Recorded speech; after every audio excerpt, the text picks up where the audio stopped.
I have a comment here, and we're talking about corruption and integrity, and the fact that as Kenyans, we seem not to care much about the integrity of our leader, despite the fact that some of these allegations and accusations, I think integrity sometimes, to use word as example, is why you. And there's a question here by Peter Chepkonga who says, so how do we talk about integrity when former President Moi goes calling his project thieves?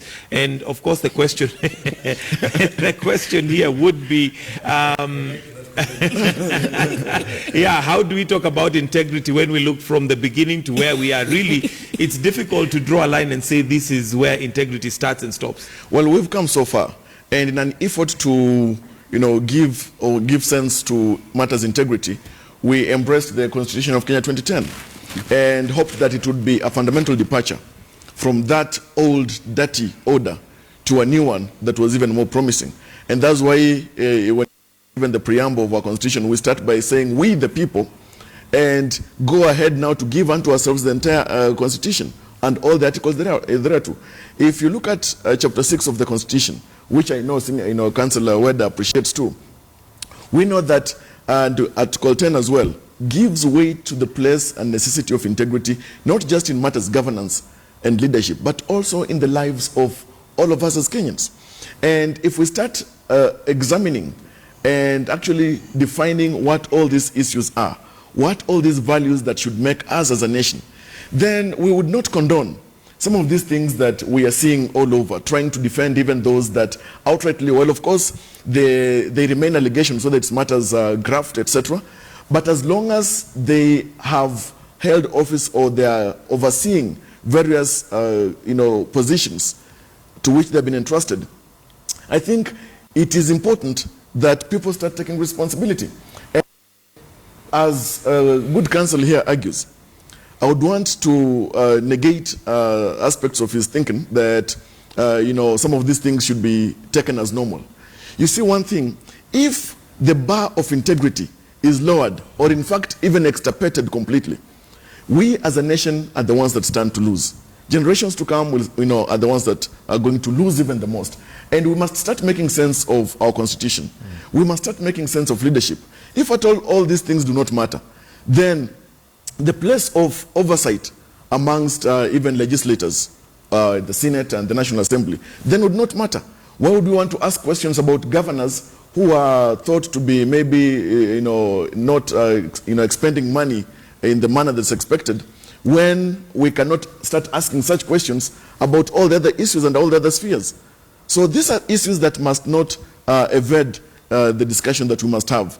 And everybody, whether at national level, whether the person is holding office or not, there are things that should concern us. I understand that's Paul Sang, who is voting there, and that's the KANU candidate for the elections in Kericho, and he's just cast his vote there. I'm not sure if we're going to be able to have a word with him, with our reporter who is on the ground, but he has just cast his vote there. Sorry for the poor signal, and it seems that there is not a clear signal yet, but as soon as we have established that, we shall definitely let you know. That choice, 7th March, and that is Paul Sang was just cast his vote just a few minutes ago, and as soon as we have a clear signal with him, we shall be able to maybe cross over. But we're talking about integrity, and as a country, where are we? And as much as we may require the government to deal with those who are corrupt, are we expecting too much, given that as a society it seems that we are all